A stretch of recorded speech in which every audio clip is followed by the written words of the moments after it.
So I guess we can wait a few more minutes for more people to show up.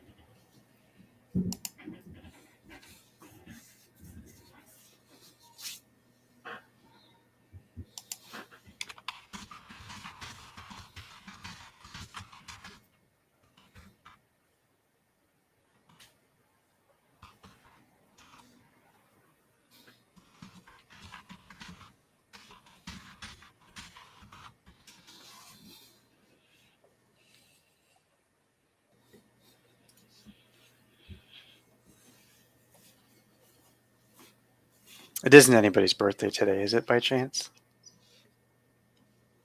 Not mine. My internet connection's unstable. That's rude. It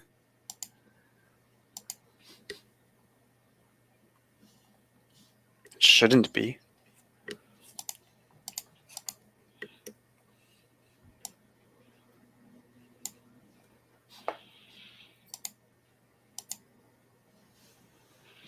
I'm going to do a scan right now to see how fast my internet is.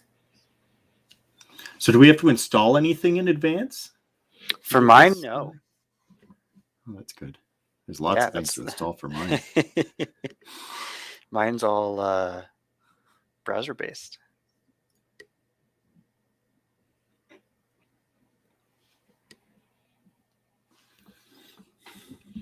Which is so great. Yeah, see, I'm being told that my Wi-Fi point has a great connection.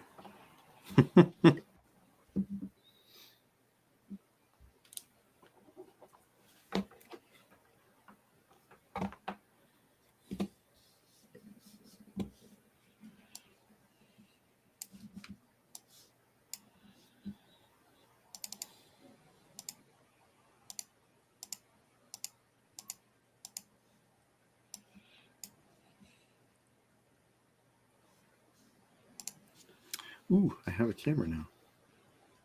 Sort of. I like that sort of. It's doing a thing. It's doing a thing. Sort of. I almost have a camera. All right, so how long do we want to wait for the people? I said that I was going to start in about 5 or 6 minutes. So we can wait till 5:45. Okay.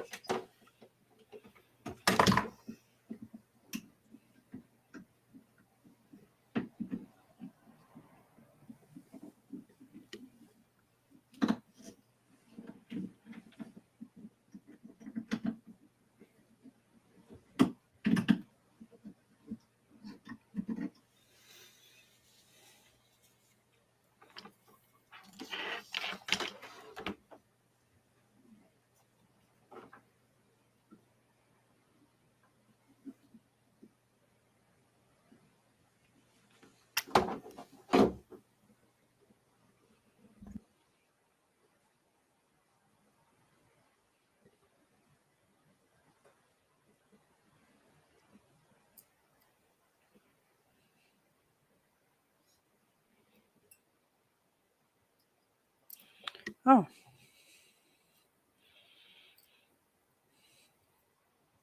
I'm getting a shipping update.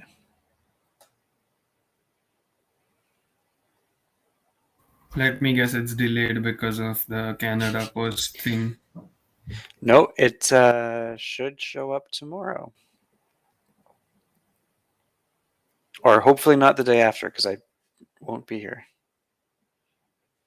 But I ordered it November 2nd, so it's been waiting for a while.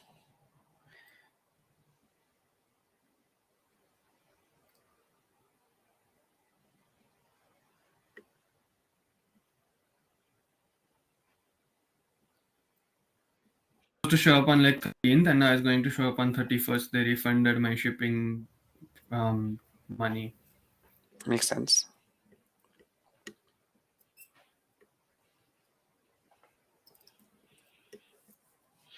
See, there's a couple of things in here that make me still really hesitant to switch to Kotlin, but I know I need to, and it does look a little bit cleaner. I don't know. It's just, it doesn't look the same as I'm used to seeing in every other language.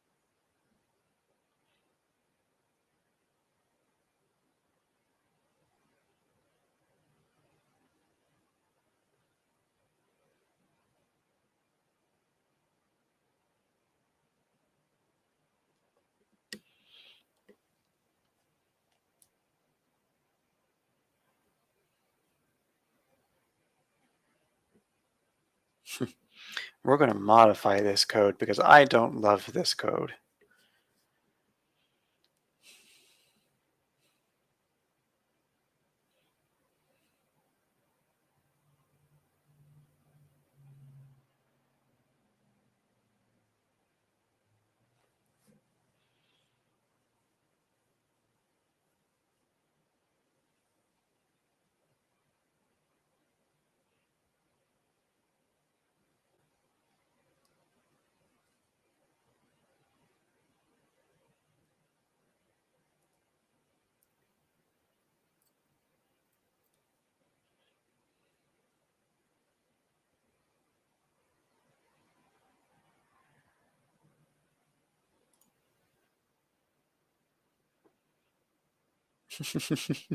I have fudge sitting in my freezer right now that we just made 2 or 3 days ago.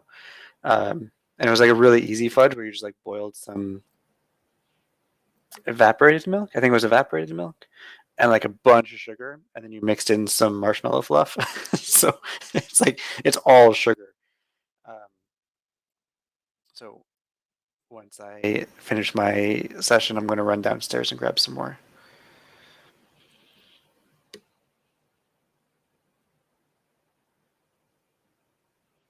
Had some dessert now.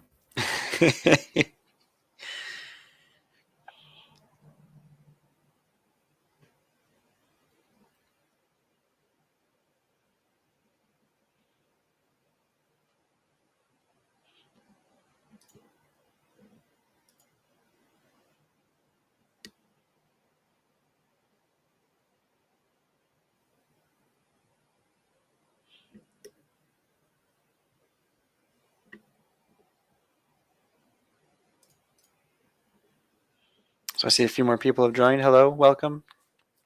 Chat is along the top. The chat is different for me than it is for you, so I assume chat is going to be in top right. And there's 4 sections. There's a general section, a sessions section, and a Q&A. Feel free to just dump everything into the session chat. There's 3 or 4 of us that are going to be monitoring the chat at all times. So just go ahead and dump everything in there. This is unfortunately not Zoom. So my screen sharing abilities are not as strong in this platform as they are with Zoom because I use Zoom every day. Actually, Nathan, I think I'm going to start hosting my classes in Bevy. What do you think? No. Make it so, Sounds like a terrible idea. make it so that my students can't unmute themselves and force them to use the Q&A chat. I think that would Actual totally work. attendance, the people who are motivated to show up won't because it's that confusing. All Yeah, the stages and backstages and just the whole mess. I struggled for a few minutes today to find the backstage. Yeah, me too. I'm still looking. You were in it. Well, you're in the backstage. if you're able to share your voice, you're backstage. Host because you made me, but I can't see the backstage chat or backstage whatever. Do you have the controls along the bottom? Yeah, that's the backstage. Suppose so. There were two different like chat options and everything for the DevFest from what I remember. Like the other DevFest, the big DevFest from what I remember. Yeah, and that was what I was looking for, and I couldn't find it. And then I just clicked join, and I found it. Whatever works. Let's see. Anyway. Yeah.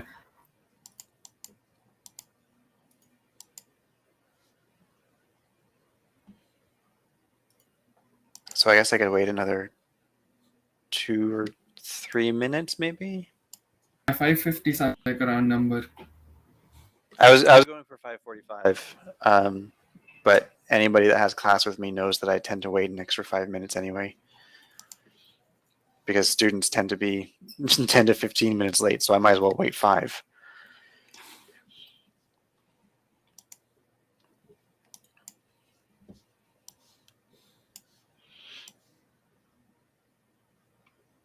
Oh, and I am going to have to manually swap things back and forth.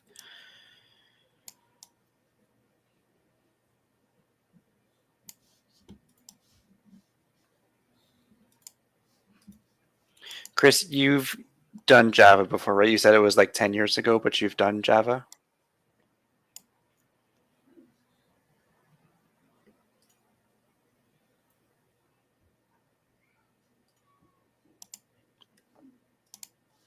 And then I wait the 15 seconds.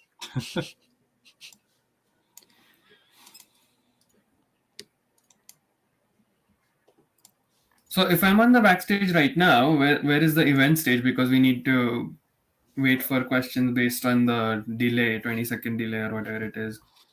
It sounds like people are just there. Like Youssef is, well, I mean, Youssef's a host now, but Youssef was able to answer our questions before we made him a host.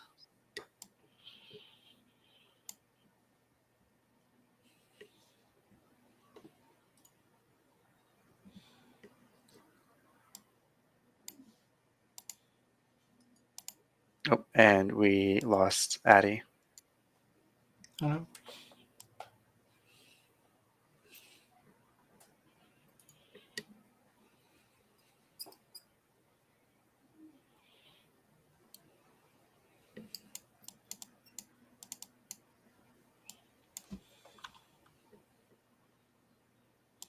I guess I can switch to a a window share first.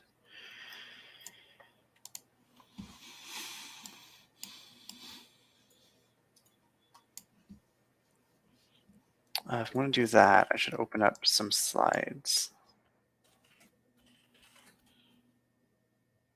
And then I'll just wait for Addie to come back so he can introduce himself as well.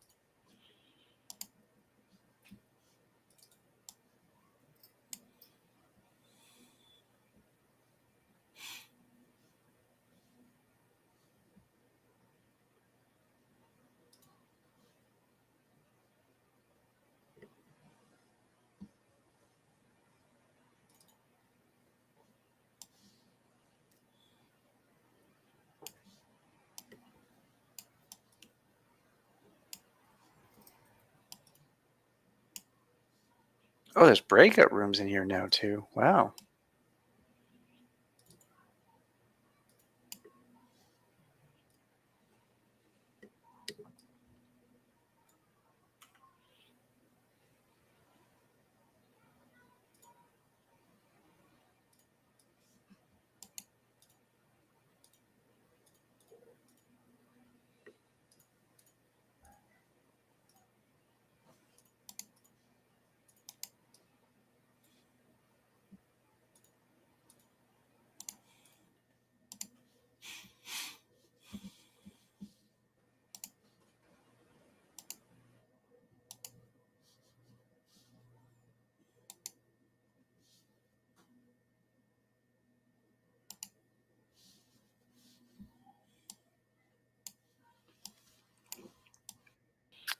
my computer, or at least Bevy, keeps telling me that I'm having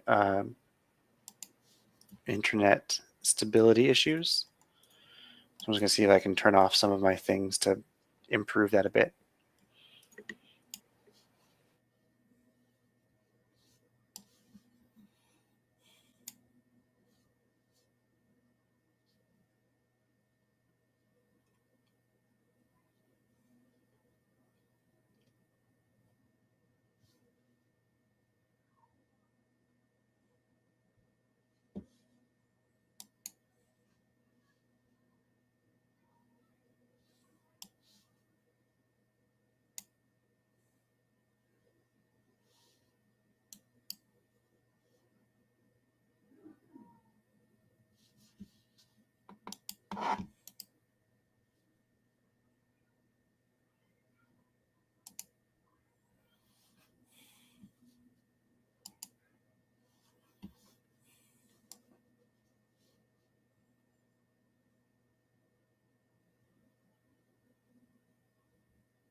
There we go. He's back. Yeah, and everything's working again. I don't know what my computer or what Bevy thinks is wrong with my internet, but I don't have any issues with my internet. I was just doing a little digging about how to find the backstage links. I don't see it where it's supposed to be. Anyway, I think this should be fine.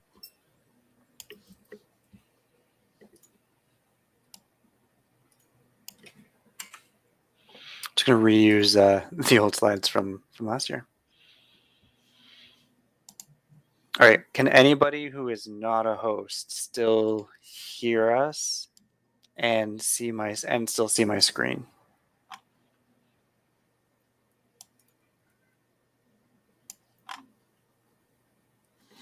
Looks like yes. I wonder if that's because Youssef is a host. Right. Oh, I'm getting Perfect. some more. Okay, excellent. So we're going to turn on the recording. Hello, welcome everybody. It's been a while since we've run our own event from here in Sudbury. We partnered with a couple of other GDGs this year to run larger scale events, but I feel like we just haven't had the energy to run an online event. All of us teach remotely, and it's often difficult to get interaction with an online crowd. So we just really haven't had the motivation to run events, I think. So we're back. I think we're sort of ready. I don't know about Nathan and Natty and Sydney, but we're going to start to try to run some more events in the new year. But we figured we would wrap up 2021, and it's now 2021, with one last event. So Nathan and I are both going to cover some topics that should have been probably covered in our classes this semester, but we didn't. We either didn't have time or it just didn't work out for us. So we're both going to give a couple of, I think about an hour presentation each, Nathan. It depends. So I also have a problem here at my house. Basically, my hot water heater exploded.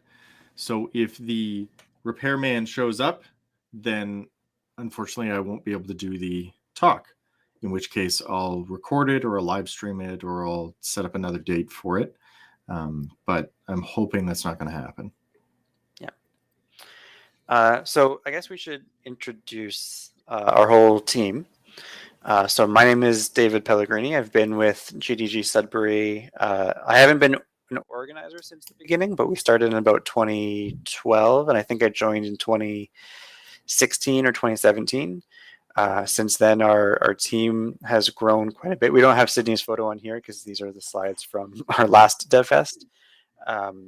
But was it 2 years ago, 3 years ago, Nathan? Just before COVID hit, I think, that we combined GDG Sudbury and GDG Cloud Sudbury. Yeah, it was about that time. So Nathan, tell us a little bit about GDG Cloud Sudbury. Well, it's teeny tiny in comparison to the original. We started and we ran about 5 events, I think. And then it just made sense to connect them together. The one that I remember the most is the one where we decorated a really ugly technology tree at Cambrian, which I have on my that was the year that I started, and they had it in display at the front entrance for a little while.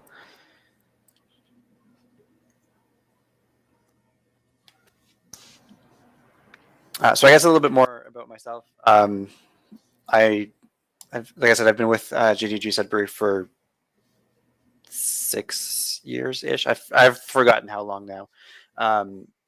And finally, I can narrow down my introduction to say I am now a professor at Cambrian College.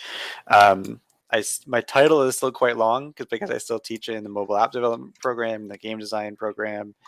I've taught in the IoT program, and I will be again next semester. And I've taught in the network technician as well. So I kind of teach in a little bit of everything, which is why today's workshop is going to be kind of a little bit of everything, where I don't teach Android in my I don't teach Kotlin in my Android course. So this is going to be a little bit of a learning curve for me as well. And then Nathan hopefully is going to get to show us some IoT stuff as well.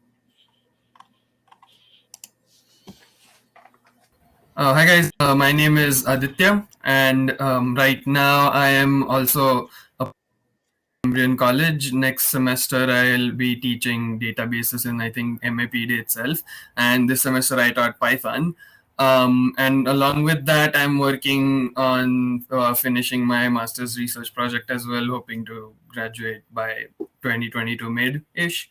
And yeah, let's hope that happens. And it's great to have you here. And I was just about to say, like in the organizer pictures, it looks like you have taken a Sydney's picture from the 70s or something. So this one is Patrick, who he's been in Guelph, I think, working on his master's as well. So he wasn't able to help organize for today. So yeah, we'll just pretend that Patrick is Sydney for today. Sydney, I hope you're okay with that.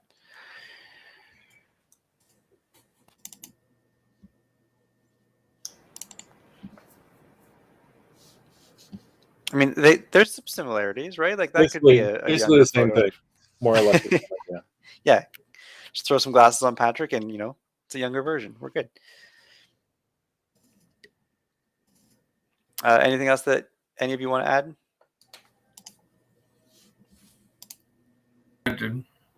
All right. So before I jump in, since we do have the code of conduct on the screen here, if you are looking for more, If you are looking for more of our code of conduct, there is a link here. And in the top right corner of your screen, there's a link that should take you to our virtual events code of conduct as well. All right, so if there's any questions, that should be available in the top right-hand corner. All right, so I'm going to switch my screen share because we're going to need sound for this. Because I don't do videos very often in my class because I don't often have videos that I want to share. Oh, actually, I need to keep it with window for a second. I don't often have videos that I want to share, but the code lab that we're going to follow today comes with a couple of quick introductions to Kotlin in Android. So we're going to get started with these first. But for anybody that is curious, we are going to be starting with eventually, we've had this talk several times, and it's never really come to be that we've wanted to redo another Android study jam, especially now that the Android ecosystem has changed so much since we last did it in like 2013 or something. So we're going to be starting off today in the Kotlin basics unit of the code of the Introduction to Android Code Labs, and from there we're going to be starting with the Introduction to Kotlin sort of micro unit or sort of lesson. So this is the one that comes with a couple of videos and then a couple of really quick code labs that we're going to go through together. And the best part is, for those of you that have had me before, you know that I tend to make you install massive programs in order to work with Kotlin. Right now, at least for the purposes of today, everything is going to be browser-based, so there's no install needed. And I'll send that link again once we get started. But for now, I'm going to sit back and we're going to watch a video on just the basics of Kotlin.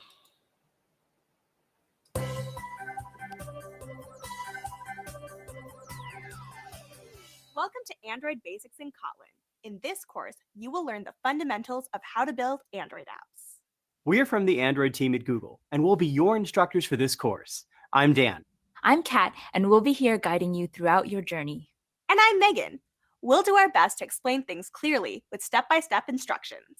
It's hard to imagine life without our phones.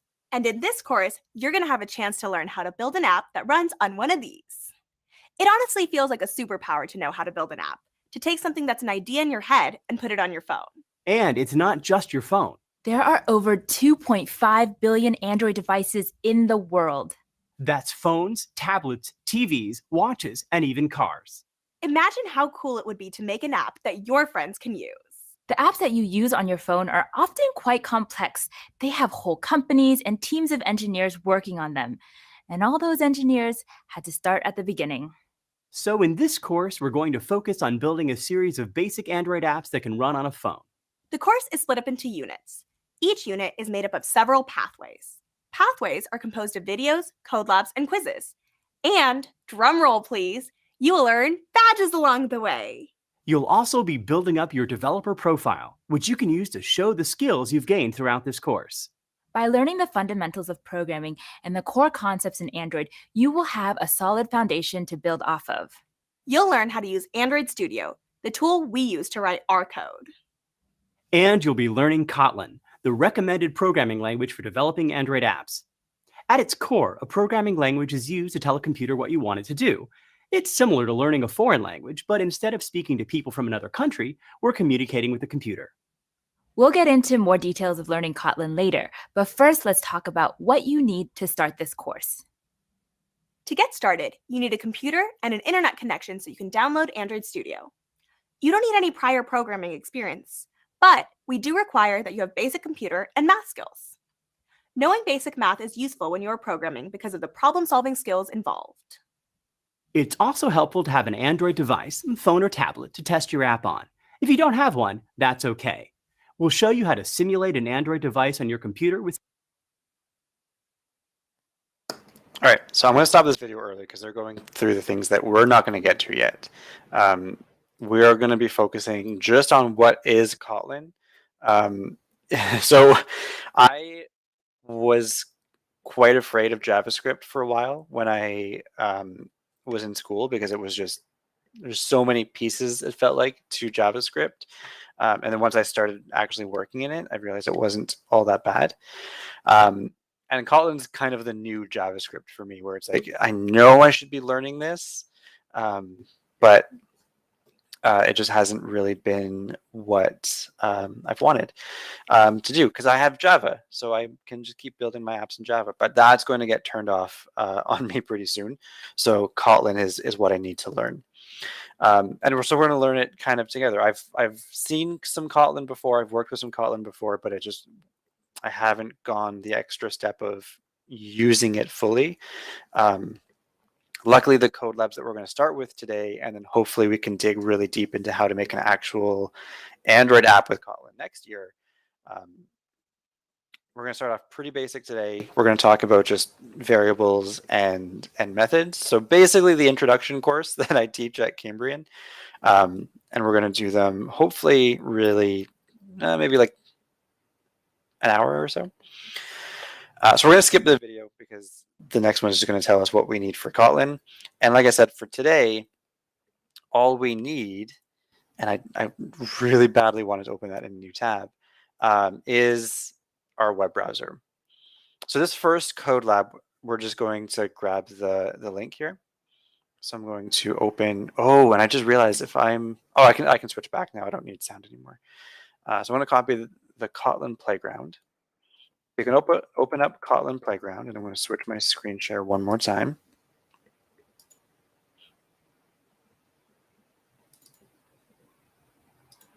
And now I should be able to flip back and forth between the two of them. So I'm going to keep this Kotlin Playground on the right-hand side. And as you can tell, there's code in here already. And I should be able to click play. And the output shows up down at the bottom. So like I said, we're going to skip over this first code lab because it's really is just showing us what a print statement looks like. And we're going to be doing that again in this second code lab anyway. So I'm going to also share this link as well. So I've got 4 links in the chat, 5 links in the chat. The first one's our code of conduct.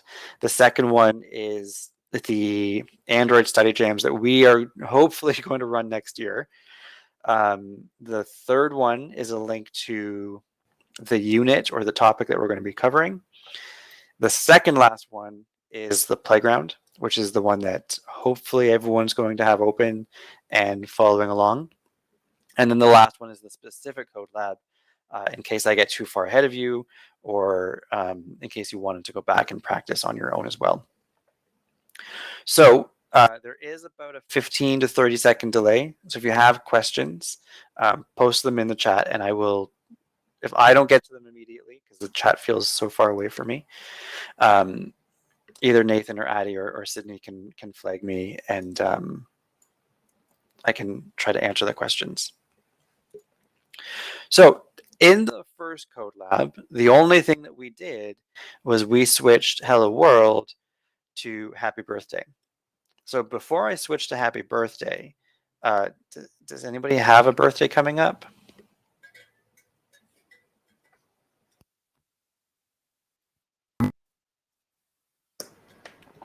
Yeah, it's like every time that there's a birthday thing, there's never time for a birthday card. However, we did just celebrate the end of a semester. So we'll just go with happy end of, no, we do need to go with happy birthday, because the rest of the code lab gets to build a cake. So we get to have a birthday cake. So we can switch our hello world to happy birthday, and we can run this. And if I wanted to add more print statements, well, I can just copy and paste, and I can put a new print line statement in here.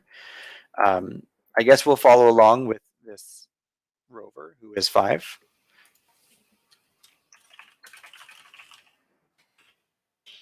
And if I wanted to write this out by hand, I could also do that as well.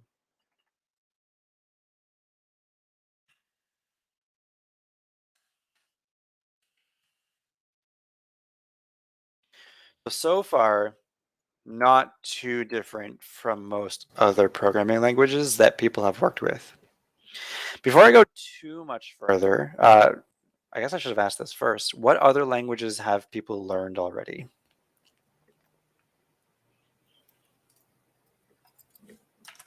I know at least one previous student in here has learned C#.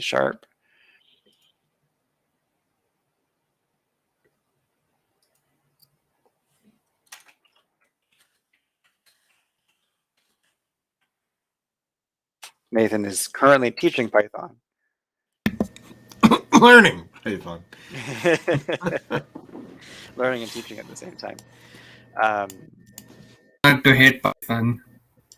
So I made a joke. I'm just trying not to use the curly braces. Yeah, so we do have curly braces here as well. But like Python, we're missing the semicolons at the end of our statements. So I was joking with my game design students because originally they were expecting to learn Python, and then I surprised them with C# instead. So they were all prepared to learn Python, and then for the first month of class, we were joking about how C# is better than Python. So I shouldn't say most, but a lot of languages use the double slash as a comment. So luckily, Kotlin isn't too different. So if you're very used to your old ways of working, so far Kotlin looks like it's not going to be too different. And I don't want to manually write out this cake by hand, so I'm just going to copy it from the code lab. And when we run it, our comments don't show up, but we do get a really nice cake that gives our display here. And as any proper game design student and or teacher should know, the cake is almost always a lie. So for now, actually, I know in C# and in Java and sometimes in Python, you don't need you can put a print statement in and you don't need to put double quotes to get a new line. So let's see what happens if we just have a print line without an empty string.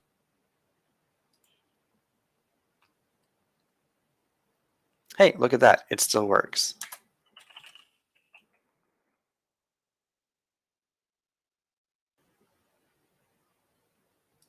So I can still print out a new line without putting anything in. And that's a nice quick way for us to put a new line character in. And just to be sure, I also want to double check my /n. And that gives us also a new line. So we have 3 different ways to print a new line. We could add a /n to any of our strings. We could use print line without any text in it. Or we could put print line in with an empty string that has just no text inside of it. So this is printing in Kotlin. So far, everything is pretty familiar. We're inside of some kind of function. There's a print line, and there's strings that go inside of them. Nathan, what is the print statement in Python? Is it just print? It's just print. Okay, so print line would be my Java experience poking through. So this is great. We can print out a bunch of strings all day, but very often we also want to make things more interesting. And I tell my students all the time that one of the best ways to make things more interesting is to add a variable so that we can store data that we can either reuse and make our code more efficient, or that we can change later on to save us a bunch of time. So if we wanted to change our age to be a variable, we can use this val keyword to create a new variable. And we're going to set 5 in here. And I almost put a semicolon, so I'm glad that I didn't. So anybody with any programming experience, what do you think the best way for me to take this now variable and put it into my print statements? Just thoughts. How should I add this numeric character to this string? Remember, we're learning together, so I'll try whatever you think I should try.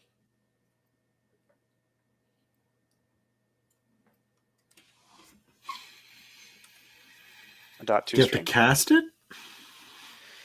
Well, I'm just even more, how do I combine the number with the string? So I know in Java, sometimes I would do a plus sign. You can use is there a concat function? I honestly don't know if there's a concat function. So plus looks like it works. There we go. Which Great. screen are we supposed to be watching? Oh, I'm browser? only sharing the one side. Okay. Let me go back to because I can't. I guess I'll just do this in one. Sorry, I thought I was sharing two screens.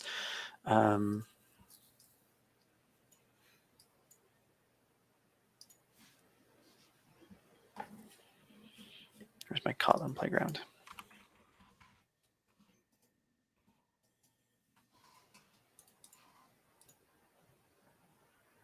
There we go. Now you can see my code. There we go. Much better. So I use a plus sign to concatenate, and that works, which is great. But now I have the extra work of adding my exclamation mark back at the end. But it's very similar to Python, very similar to Java. Actually, Python uses commas. Python can use commas. Can we use commas in Kotlin? No, we cannot. In C#, there's ways that we can add the variables right into the middle of the string. We can also add our variables in the middle of a string with a $sign and then curly braces. So this will also add our variable right into our string for us. So again, we have two different ways of concatenating these numeric values or other strings into new strings. And if we really wanted to, we could do some math in here.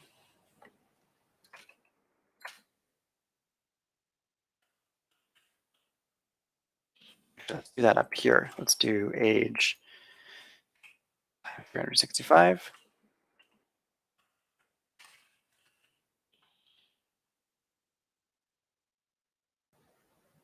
And we can get our number back out. Now again, because some of us have experience with Python, I always have to try the Python thing.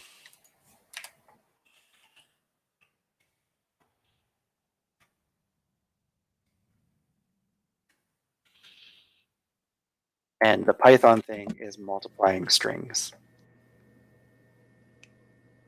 Oh, we cannot. So it's always good to know. What does Python do? You can multiply strings? Yeah. Displace them those many times by multiplying. Yeah. So if you multiply strings in Python, it just repeats that number of times, which is kind of funny. So every time I get into a new language, that's always like the second thing that I try is, can I multiply strings? No, it's not Python. That's too bad. Better that you can't, because sometimes then if you forget to convert it into an integer or something like that, then your I don't know, like 4s become 22s and so on and so forth, and it all becomes a big mess. Yeah, it's like when you add numbers and strings together, are you adding 1 plus 1, or are you adding 1 and 1 to make 11? But it's always nice to try, and it makes loops so much easier, because if you need to repeat a string, you just multiply it. Yeah, that makes sense. So we can do the same thing with the name. We don't need to store Rover as the name. I'll put my name in. Sure, why not? It's my day today. And we never specified this was for anybody, so I'll specify it for me now. Nope, not David. It's name. Don't put my name in there. Put the variable name in there. And we can add a string in here as well. So now we're going to get into the last part of this workshop, which is methods and functions. But I think I do best with an interactive crowd. I keep asking questions and I have to wait. What is currently wrong? What might I not enjoy about this code, as people that have never seen me teach before or never heard me give a methods lecture or a functions lecture? All strings I could put into variables, but I also don't love that this cake if I want to print out this cake, I need to find these 6-7 lines of code every time and print them out. So it'd be really nice if we could not really automate, but make our job a little bit easier and printing this cake out with just like 1 or 2 or 3 lines of code instead of 6, because 6 is going to be a lot harder to remember. Yeah, there it is. Thanks, Chris. There's the delay. So Chris is one of my students that we just wrapped up our C# course, and that was probably word for word exactly what I said when we were talking about methods as well. So before we move on to making a full cake out of a method, I always get students that love to print some kind of fancy header. So let's start off with a fancy header. And it's pretty easy to print out a header when it's right next to the string that you're already printing, because you can just wrap it pretty close to the text that you have. It's a little bit long, but it's close. But again, anytime that we want to print this header, we have to repeat these lines of code. So it helps that it will help if we can print just from a very simple method whose only job is to print out this header for us. So what we can do, very similar to how we start our variables, we can start a new function. And again, there's some other languages popping through there, just fun for function. And we can print our border. There's a couple of things that I'm going to want to do with this border, and I believe this will get to it for us. But really, all I want to do is take all of this information, move it down to my print border, and if I now call my method up here,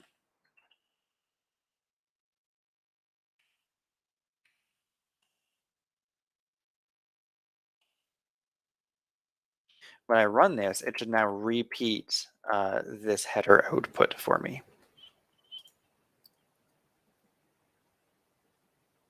There we go. So the other problem that we currently have is that I have to have already defined inside of print border this name variable, when really it would be better if the name variable was able to stay up here with the age. So the name and age can be defined in the main function, and then we can pass those values around to things who ask for them. So like most programming languages, we can pass our name into our print border. And nobody is yelling at me, so I'm going to continue exactly as I am right now. So I'm a little bit sad because here we go. The code lab says that we should see some kind of error message, but unfortunately we don't. Oh, here, it's popping up down here now. So we have 2 errors. The first one is that name is no longer defined inside of print border. And inside of our main method, when we call print border, we don't have a function called print border that accepts a string. And this is where I get a little bit weird. Like it feels weird. Most languages, when we define our methods, we would specify a string and a variable name. Kotlin's a little bit different. Kotlin, this is the first time that I've seen a language that does it backwards. I believe it's a string.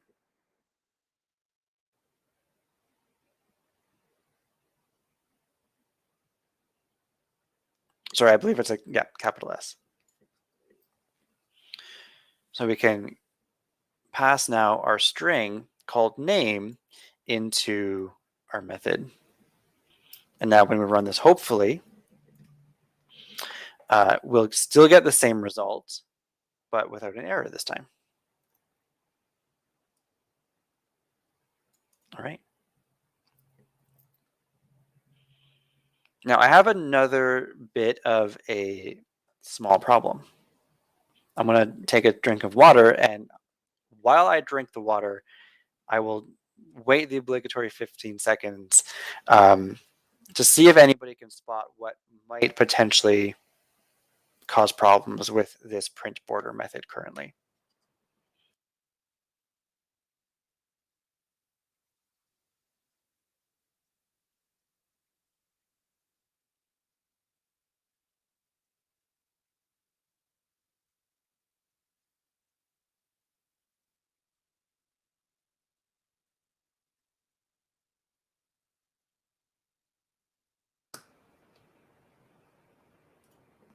So I have a really last name.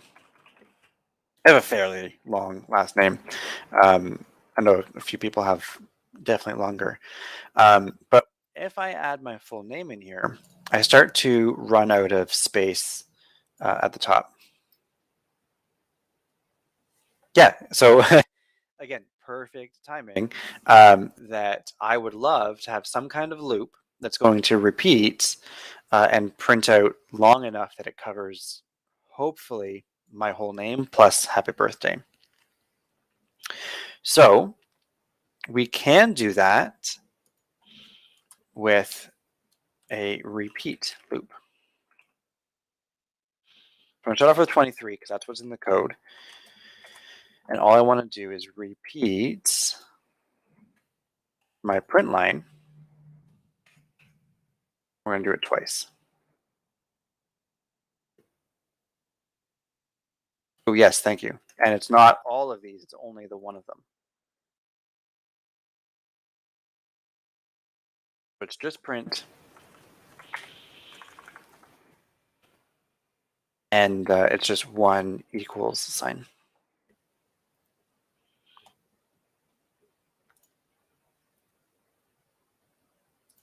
We need my new line at the beginning, and we'll throw a new print line at the end just so that we can have things clean up.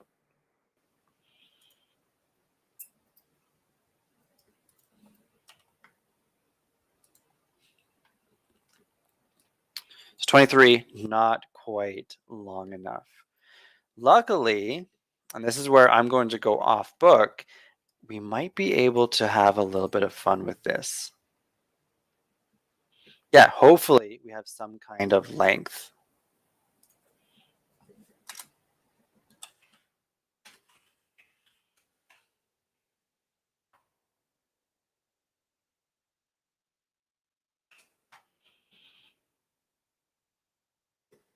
So if I put my whole message into a string, and then we could probably do try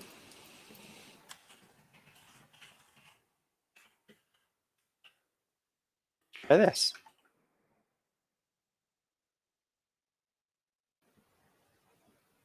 Hey, first try, it works. So then we just have to add our message back into the print line portion. And we can see just how long our message is going to be. And we can modify it so that our header will always print according to the size of our message. Now we could go a step further and we can ask, what if I didn't want to use equal signs, which is the next portion? What if I wanted to do, I saw this one, it looked really nice with colons.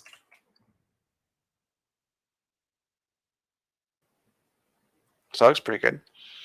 But what if I wanted to pass that value in again so that this could maybe be decided by somebody else inside of the main method?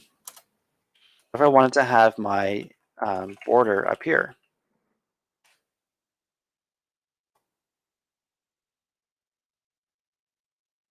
Well, now I need to also pass in my border. And then because I have now added a second parameter in my print border statement, I need to also accept my border.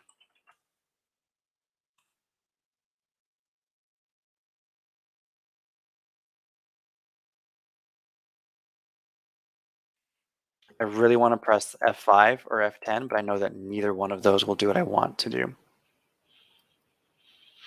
All right, so now I have a nice healthy print border method that accepts the name of the person who we're wishing a happy birthday to, and it accepts a new border style, I guess we could call it,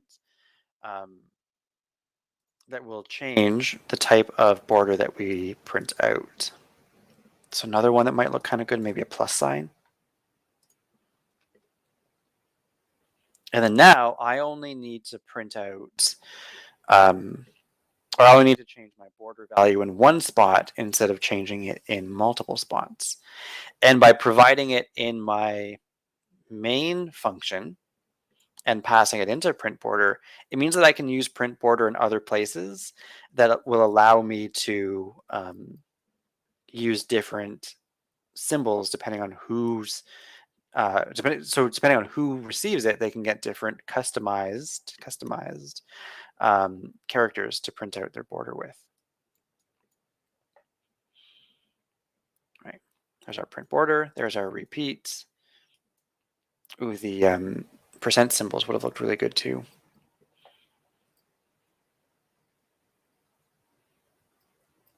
All right, so that's pretty fun. But we still have the issue of our cake. I would love to have something available that we could just open up the discussion. We could talk about how to turn this printing a birthday cake into a method. It's just really boring when you're doing this all by yourself. So let's do a method to print our birthday cake.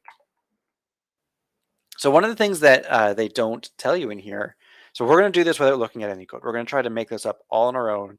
I've had a quick glance through this, so I kind of know where we're going to be going with it. But I know that the number of candles, I mean, this is normal for any birthday cake. The number of candles should match how old you are. So we're going to write a method to print out our candles for us. I keep saying method.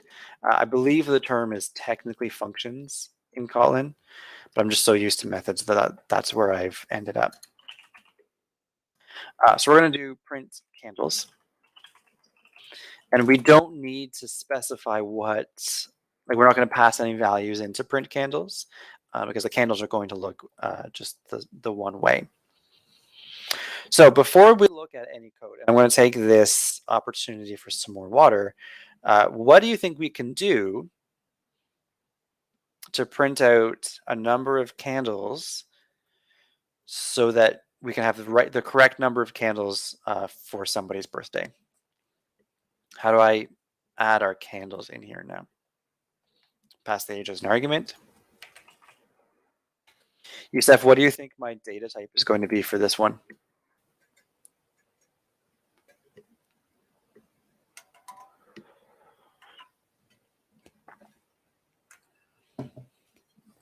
So we've been using strings as our data types. What do you think the data type would be for age? Int. Capital I or lowercase I? Small I. And we can do our repeat for age.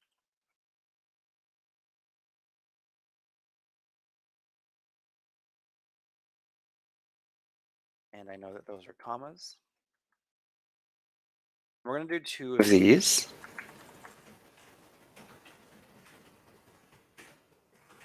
With a little bit of extra fluff through the middle. So, right, Youssef, who knows? Could be the whole word, could be integer. Some languages like to go whole word. Capital I, another really great guess. I know, again, for Java, integer with a capital I is a different thing than an int with a lowercase I. And I believe that in C#, a string with an uppercase and a string with a lowercase are also different. So we're going to try it both ways. We'll try it the way that most languages go with, and then we'll try it with an uppercase. We'll just go through all of them. So what we want to do is we want to repeat for the number of ages,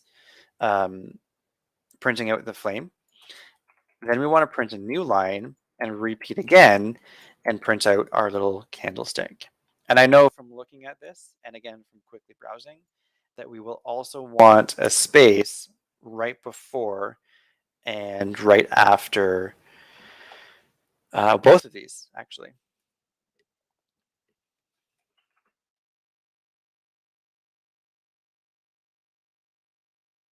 Actually, we could probably get away with one line here. I'm going to print out a new line. I guess I don't need a space at the end. I just need a new line at the end. So we're going to print out a space character, and then however many times that we need a candle flame. Then we'll print a new line and then a space, and then we should print out our candles. So a really important part, and unfortunately a lot of my students don't get this message, is to try different pieces of your code. So we are going to call print candles. And let's just assume that I'm still 5 years old. We should get 5 candles appearing right before we see our large cake here. Unresolved reference int. So unfortunately, lowercase I int is not correct, but an uppercase I int seems like it works. Oh, we need a print line in here. Go to. Can we do semicolons? I want to, but can we? Oh, we can. I'm going to go back to using semicolons because I'm used to it. So now we have our 5 candles, and we could change this. So if I wanted to say I'm 50, it's an Ellen joke, we can print out more candles depending on how old we are. Now we need the rest of our cake. So first thing we're going to need is some kind of top layer of icing.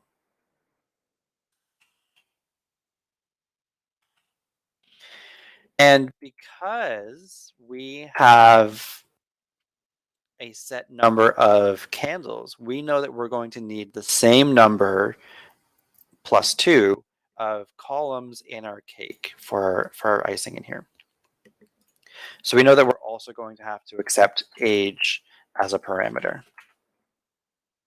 And this one's a little bit easier. This is just a single repeat for the length of age.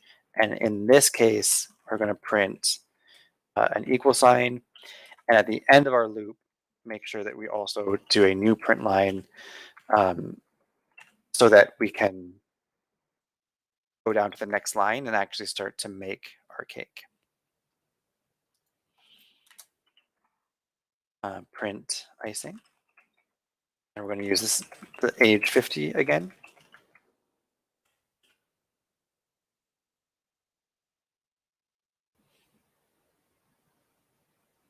So here's our icing, and here are our candles. As I've kind of already hinted at, now the candles are falling off the side of the cake. So I sort of hinted at our icing should be a little bit longer than the number of candles that we have, because right now the beginning looks fine, but at the end, our last candle sort of just falls off. So what we can do is we can actually, in print icing, repeat our age plus 2. So go for print out 2 more times or 2 extra times our age. And that should give us a nice top of our icing. And then the last thing we're going to do is build our actual cake layer.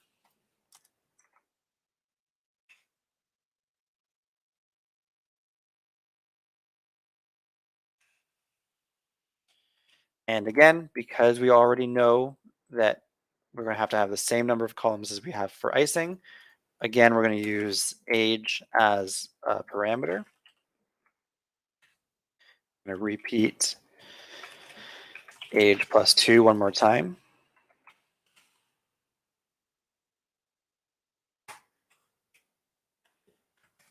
And I'll do another print line down at the end.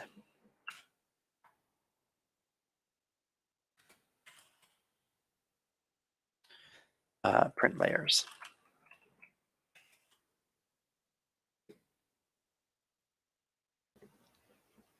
So here's my cake.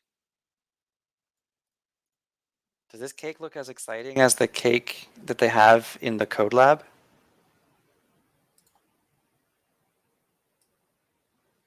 Would you rather eat this cake, which looks like it has 5 layers in it? Or would you rather eat my cake, which looks like it only has 1 layer on it? Yeah, I'd probably rather eat a lot of them too. So I like a multi-layer cake. Luckily, we could probably repeat our repeat statement. What if we had a 5-layer cake?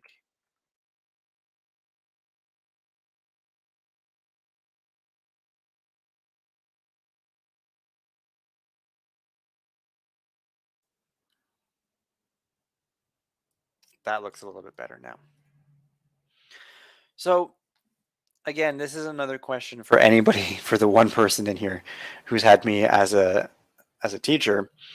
I still have a problem, even though we've now sort of almost automated the printing of our cake. I still don't love this. What could possibly be wrong with printing out all of these things separately?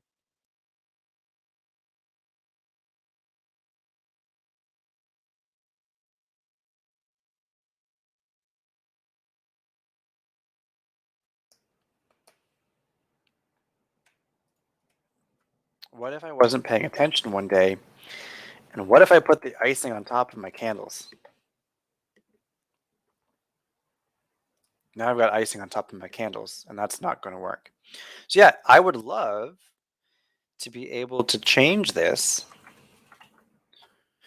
and put these in their own method now that prints the cake. So we have our candles, our icing, our layers, and why not also have one for just our cake?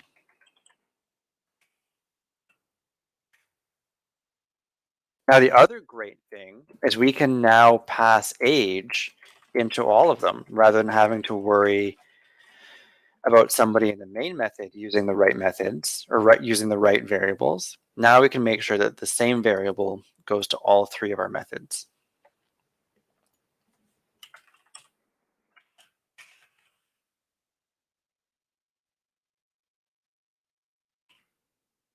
We go with 25 just so it's not a super wide cake like that one was. That was like a full sheet cake.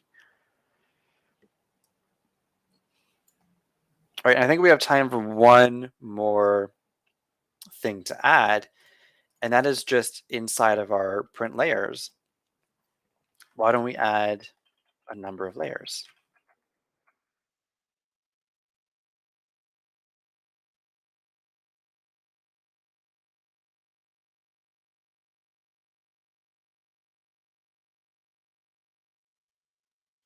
Now we can have whatever size cake we want. So if you want a single layer cake, have a single layer cake. If you want a 10-layer cake, you can have a 10-layer cake. Were we to limit you to only having a 5-layer cake?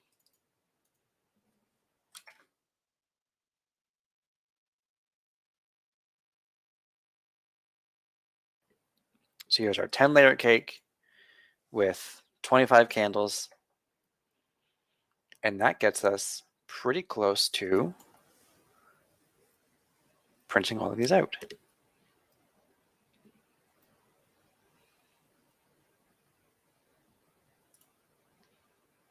And that's it. That is our happy birthday message in Kotlin. This is our introduction to Kotlin.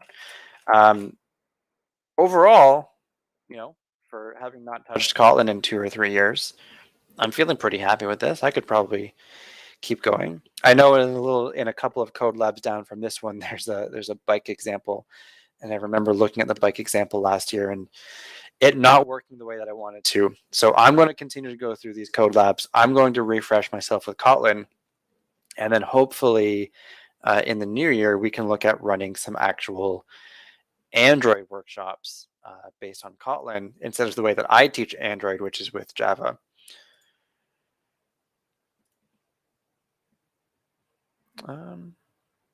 Yeah, I don't think there's anything much else to put into here.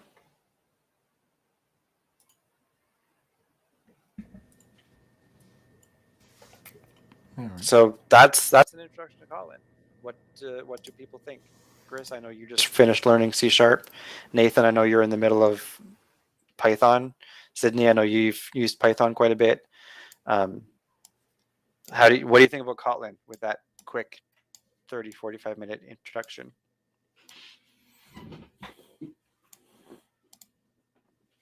Yeah, I've described it as like Java meets Python, or it's like a little bit of both.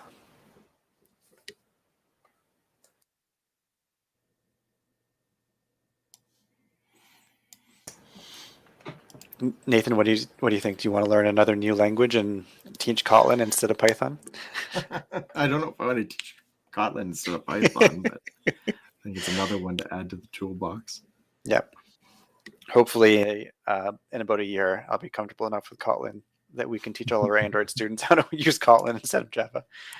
Yeah. Because it'll be 8 more years. I think it's December 2030 is when like you have to make the switch. So I'll see if I can get there in time. All right. So I had planned for a break, but Nathan, if you want to, like, if you're available now.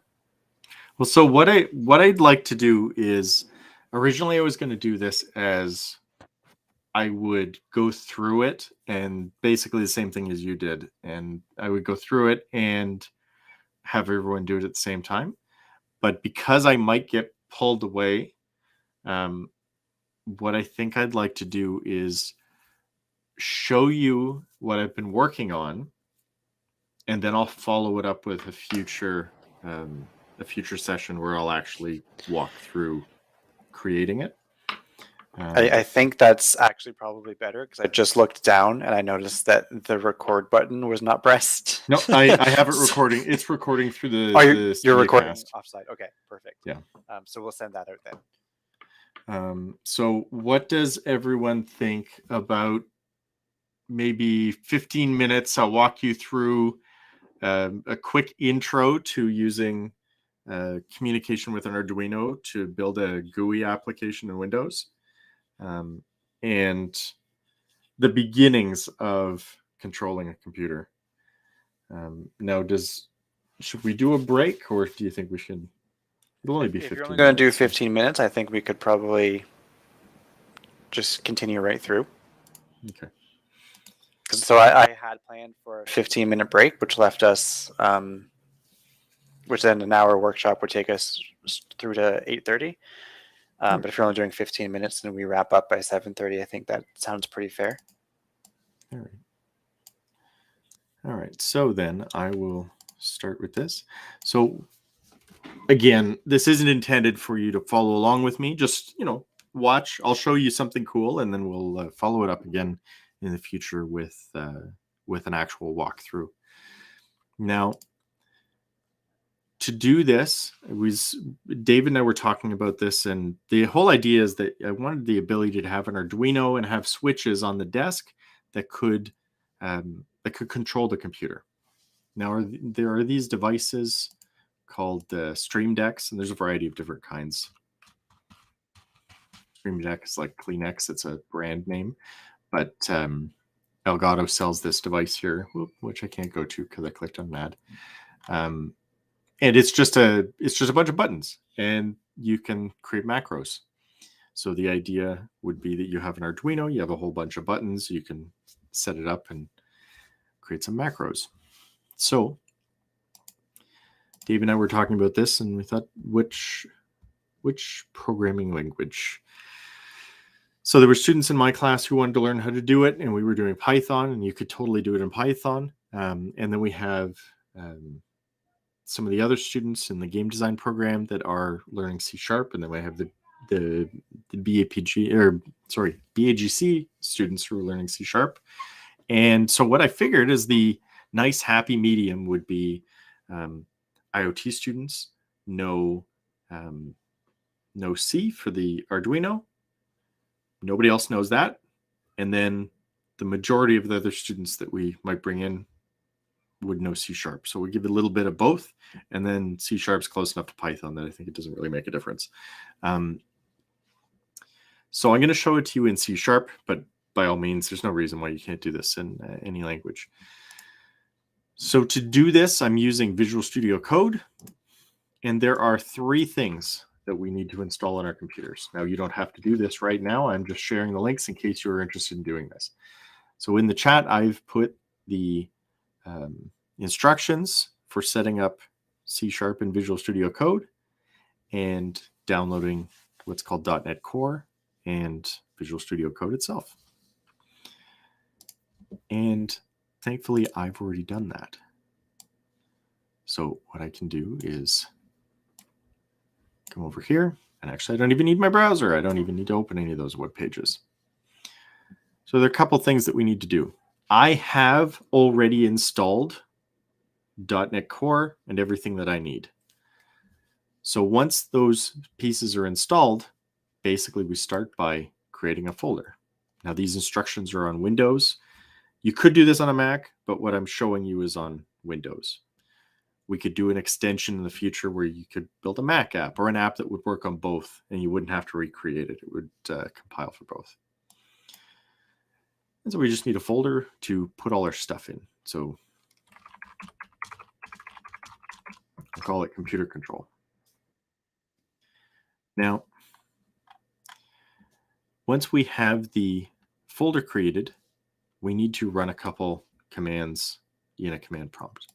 And the easiest way to do this is to open up the folder. We come right here into the address bar and we type cmd. When we do that, we end up with a command prompt window that is in the same path as our folder. So now we can run commands that are going to affect this folder. And I need to create a new project. The command to create a new project is .NET new. And what I'm going to be creating is called a WPF application. This uses a variant of XML to do all of the layout, which is very similar to what you do on mobile apps, and is in fact the same syntax that you use that I use in my my Android class as well to do the user interfaces. So by extension, we could do WPF now, and then later we can change to a variant that would work on a Mac and Linux and Windows and all that kind of stuff. So I type this command, and it goes through and it creates me a new project. And you can see right here, it's made me a whole bunch of new files. Now there are a couple pieces that I need to help make this thing work. I need some configuration extensions, which I run this command. Again, I'm not going to do the walkthrough now. I'll do that after. And I need access to the serial port because that's how I'm going to access the Arduino. I'll install a package that'll let me access the serial port. Now that that's finished, I can close these and I can open up Visual Studio Code. I can go File, Open Folder, and on my desktop, I have my computer control folder, and I'll select that folder. Now, when this opens for the first time, it should pop up down here and tell me that there's some things that are needed. And it's saying that there are some assets that are missing. I can't build this project unless you add these additional components. So it's going to set all of that up for me automatically. So I'm going to say yes, because I like it when the computer does things for me. And now I have a project here. And it has a variety of different files. Now, multi-platform apps, as well as WPF apps, they work with a combination of .cs files, which If you're familiar with C#, you know what those are. If you work in Python, they're .py files, same thing. If you're in, I don't program in Java, so I can't help you with that. But, and then we have what are called XAML files, which represent the user interface. Sorry, Nathan, it's a .java file. It's a .java file? Yeah. Okay, there you go. And what's it called in Java? What do you put the view in? Is it a different file? .java. The whole thing is .java.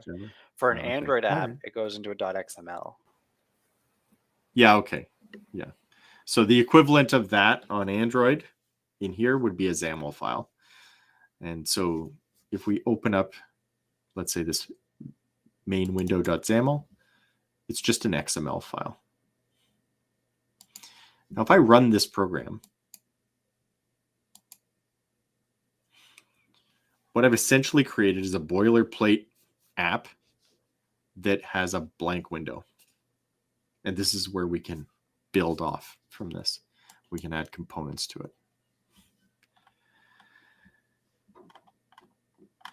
Now, when I'm in Visual Studio Code, all of the buttons are available down here. I can switch back to the Explorer and I can see my files. And then I can go back to the debugger. But basically my navigation is using this set of buttons on the side. Now, if we look at these different files, there are a couple different files here. We have app.xaml. These are view-related components that apply to the entire application. So visual components that apply to the whole application. Then we have app.xaml.cs. That's what's called our code behind. And that has our business logic or our data manipulation logic and things like that. We have assembly info, which I'm not going to get into. We have our project file, which we don't need to modify. And then we have main window. That represents the actual window that we popped up. So if we open up main window, we can see that it is structured in XML. It has a node called window, because that's what we're looking at, is the window. And within the window node, we have grid. Now you can change this with a couple different layouts. You can stack things horizontally, stack things vertically. You can use a grid. There's a whole variety of different ways to lay things out on a screen. The grid actually is going to work out pretty good for what we're about to do. So this is where we construct our layout for the page. And then we have our code behind file here. And if we scroll down here, very similar to a boilerplate Python app or a Java app, you have your basic class structure with your constructor or your methods, functions. And this is the file where we'll be putting most of our logic. And then like Python and all the other languages, you can split things up into different files and all that kind of stuff. But for this, we don't need to bother with that. Now, we opened up our app and nothing was there. So I'm going to come back to the main window and I'd like to put something in here. Now, forgive me, I'm not going to make you sit and watch me type. I will copy and paste to speed things along. So inside our grid, I'm going to add a button. And I'm going to run the program. Now, you might see me run the program in the future. I'll just be pressing F5 on the keyboard. I won't necessarily go to the menu. So now we have one big button that takes up the space of the entire window. And it highlights when I move my mouse over it, and I can click it, but it doesn't do anything yet. But you can see that we've manipulated that window by changing things right here. Now we can do other kinds of manipulations to it. We can change how the button looks. Now this is just XML.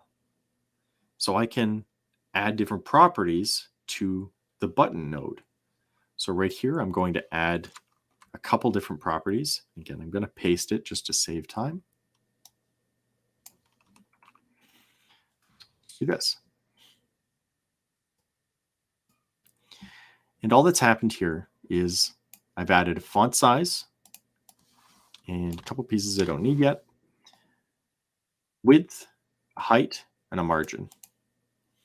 So now when I run the program, I've visually changed how this button looks. So now the button sits in the middle. It doesn't automatically scale to fit the space that's been provided. Now we'll go a couple steps further. This is a grid after all. We might as well have a grid of buttons, right?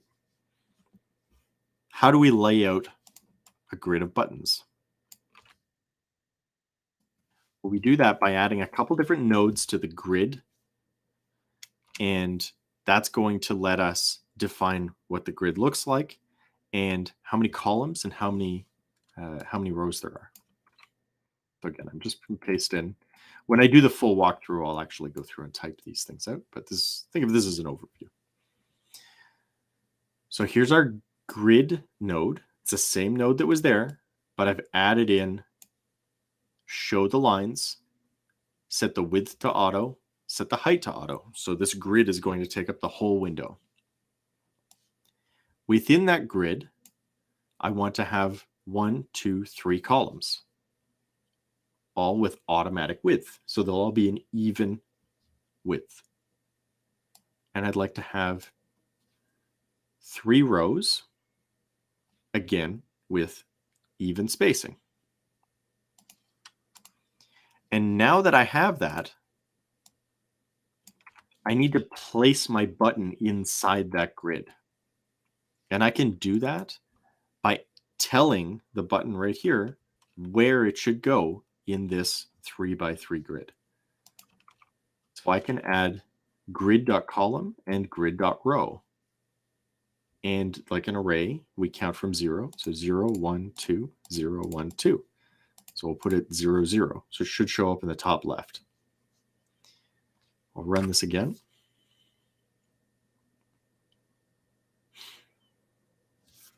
And you can see that we have like this. Now these, you may think, oh, there's supposed to be some more stuff there. The extra lines will show up when I start to fill things in.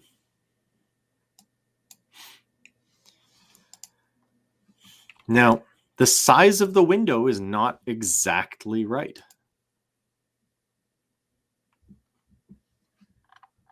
So we're going to have to deal with that as well. What I'll do now is we have our button here. And you can imagine that if I added in a whole bunch of more buttons, this is going to get really, really busy. It's going to look really complicated. And I'll start adding buttons in. So I'll put some more here. But there's a lot of information here. Maybe a little bit too much. And we can take some of this and move it somewhere else. So what I'm going to do is remove this first button.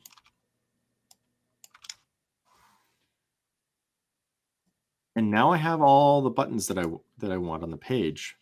And if I run the program, I'm missing that font size and I'm not resizing the buttons. So we get them all jammed up in the corner. What we can do is we can apply a style to the entire application. If you remember, there's a file called app.xaml. It applies things to the entire application. So I can come over here. And I add what are called application resources. I'm going to create a style that targets buttons, and it's going to apply a width, a height, a margin, and a font size. It'll be 100 for width and height. That's the same thing we had before. The margin will be 10. It's the same thing we had before. And font size, 16. Now I don't have to type those properties into every single one of those buttons. I know that those are going to be set on everything. Makes it a little bit easier for me to see what's going on over here. I'll run the program again. And we get a better looking grid. but our window is a little bit too big. I think we need to shrink it horizontally and vertically just a little bit. So right here at the top, we have the window node with all of the properties, the title of it, call it control, that's the width. I wrote that down. 400 works out pretty good with that many buttons. And then 380 happens to work out pretty good. And I just got those from trial and error. So if I run this again, we start to get something that looks a little bit like that Stream Deck tool that I was showing you. So I have some buttons, we can make them do things. So close this again. Now there's one other thing that I'd like to do. And I shouldn't have closed it so quickly because I need to show you. Now I'd like to have some toggling colors here. And this hover, see how when I move my mouse around, these change color? It's the default effect. It's similar to how some Windows programs work. I need to turn that off. I tried my best to find a much simpler example of how to do this, but I couldn't find one. So I have to paste all of this, which will essentially create a new template that shows what these buttons look like.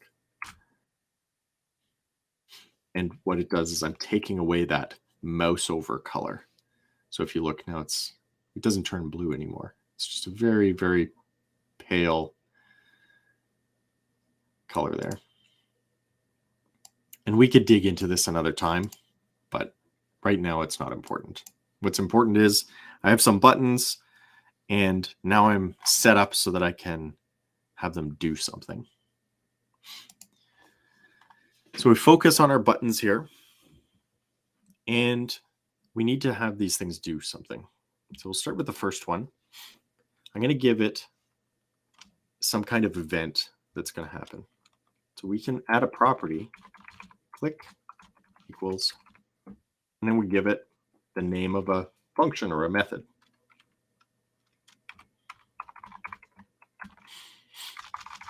Sorry.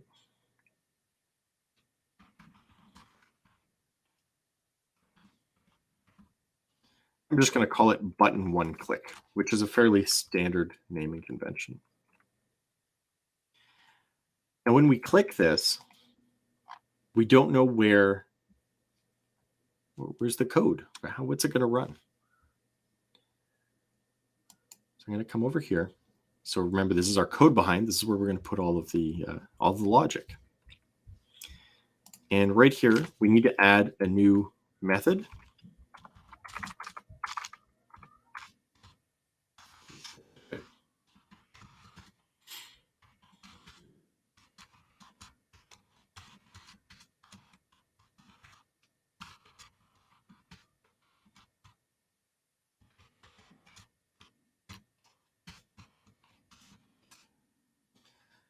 And again, I won't get into this in this session right now, but this is the standard configuration for setting up an event. So you have a sender and then you have arguments that are passed in. And when I press on this button, I want it to do something. The simplest thing I could do is have it change color. I could say,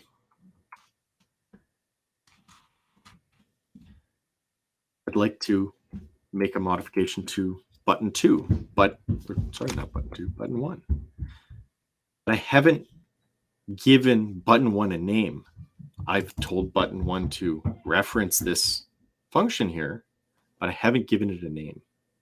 So I need to come back to the XAML.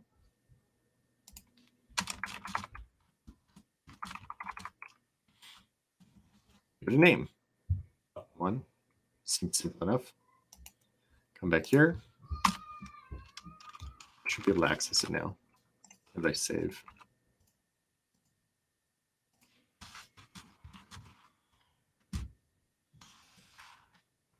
Come in.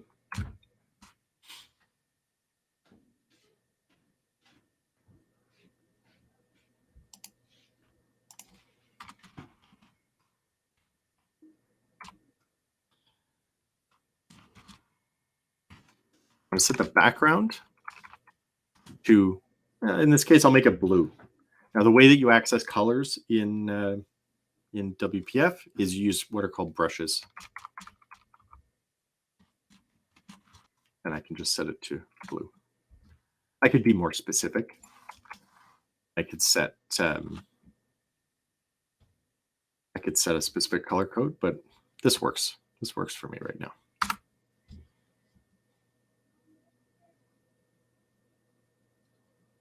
So if I come to this button and I press, I should be able to see that it changes color. Can add a little bit more logic in here, make it a little bit more useful.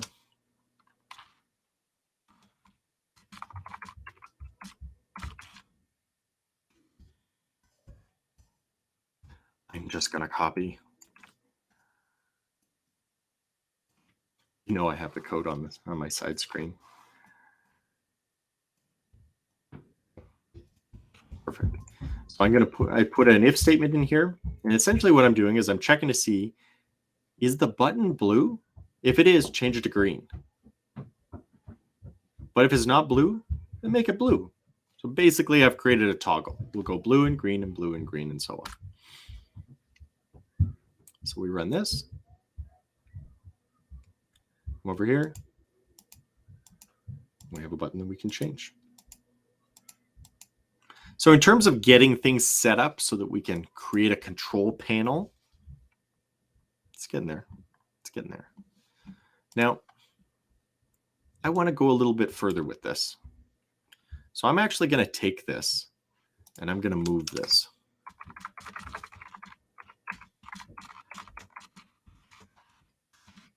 I'm going to put it in its own method.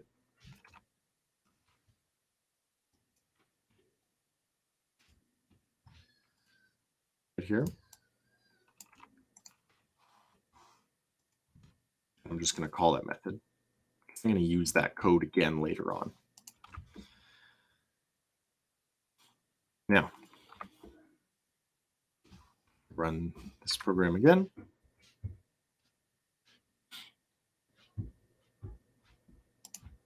Still works.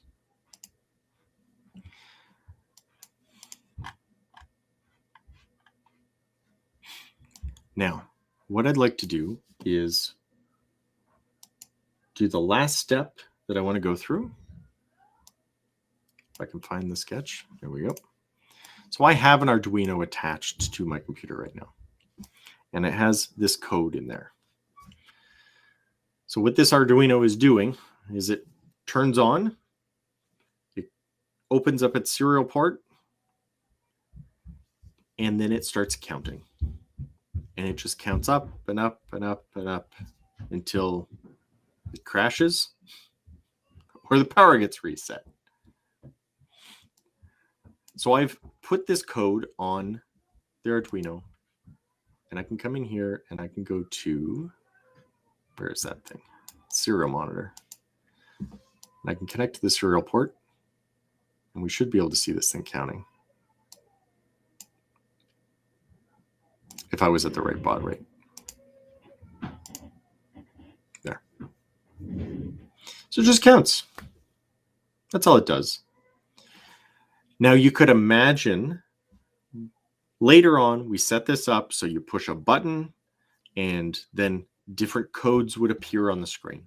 So maybe you have a series of 10 or so buttons on your desk, put them in a nice little case. When you press them, it would output maybe an integer or maybe a string that represents which button.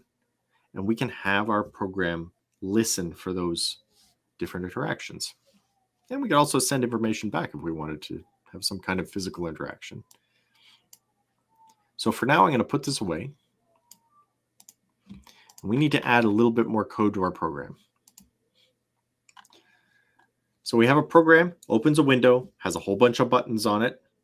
And one of the buttons, we have the ability to press it and it changes color. So let's add an extra piece here. I'm going to add code that will access the serial port. Right here, I'm going to create a new variable called serial port, and that's going to maintain my connection with the Arduino. And I have to import a library to be able to use this. So I'm going to let Visual Studio do that for me. And this method right here, this function, this gets run every time my window opens. So when my window opens, I'd like to actually initiate a connection to the Arduino. So I'm going to put this code here. And what it's doing is it's taking my serial port variable. It's creating a new instance of this serial port class that I have. And it's setting what the COM port is and the baud rate, and then it's opening the connection. And then I need one extra piece because I need to know when the Arduino is sending me things. So I'm going to add what's called an event handler. So when this serial port receives data, I need it to call this method. Now, it's red because I don't have a method called that. Let's solve that problem. So just like I created the method for the button, I'll create another one called serial received. So now any time that we get information coming in from the serial port, this method will fire.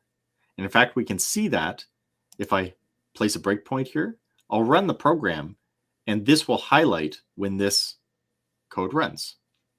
So I'll run the program. And because the Arduino's already connected to the computer, there, it just sent some data. So press play, and it's constantly sending data. So it's hitting constantly. Well, let's do something a little bit more useful with that. Again, I apologize for pasting large blocks of code, but I promise I'll go through it line by line in a slower state later. So this method gets called. It sends in the sender. So I know who sent the information. That's the serial connection. So I identify that, I cast that, and I store it in a variable. Now, much beyond what I'm going to get into right now, the way that this program is working, it's doing what's called threading. So I have multiple threads running simultaneously, because when your computer's doing work, you don't want it to stop you from pressing the mouse. I'm sure you've had that happen before. Maybe you're using Word, the computer decides it wants to do something, and it stops typing because it's too busy doing whatever it's doing. Generally, we as squishy humans don't like it when the computers don't respond to us. So you want the computer to do multiple things at once. So what this chunk of code does is it says, hey, I'm the serial port information being received. I'm off working on the side, but my user would like me to interact with them. Maybe put something on the screen. So in this case, I'm going to take whatever data I get from the serial port, and I'm just going to change the name of the button. So remember, all the buttons said button 1, button 2, button 3, and so on. I'll just change the name of the button. And I'm going to toggle it. Blue, green, blue, green. So we do this. Take my breakpoint away. Press play. Find the window because it's behind. And there we go. So you can see the Arduino's counting, and it's toggling the colors. Now that's as far as I was going to go. And I don't know if you could hear the doorbell, but that's the guy coming to fix my hot water heater. So this is when I have to leave anyway. So this actually works out really well. So if you listen to me do that and it seemed overwhelming, don't worry. I'm going to go through this at some point in the future in a much more comprehensive way. But I'm hoping that you can see the potential of this. So imagine this 3x3 panel that we have on the screen. you have one physically on your desk as well, and then you can program these buttons to do different things. So thank you very much, and have a great day, and I'll pass it off to David. Thanks, Nathan. Good luck for getting that water heater replaced. Yep, good luck. Thanks everyone else for sticking around on a Monday night for an extra 2 hours. Hopefully Nathan and I can get this recording out to you pretty soon, and Nathan can set up the actual recording of going through. I would love to see some photos of a setup too. Nathan, do you have switches? If he's still there, I have a feeling he's not there. Not sure if he's there. Yeah. So hopefully I'll convince Nathan to actually set up buttons on his desk. And I would love buttons. So I don't know if you saw me. You probably didn't see it earlier. I have a switch on the side of my monitor that controls the lights behind my screen. I would love to have a button on my desk that does that instead of me having to reach around my monitor to change my lights all the time. So thanks everyone for coming out. We're going to take a break for the rest of the year. And we're going to come back next year and we're going to start running more regular events.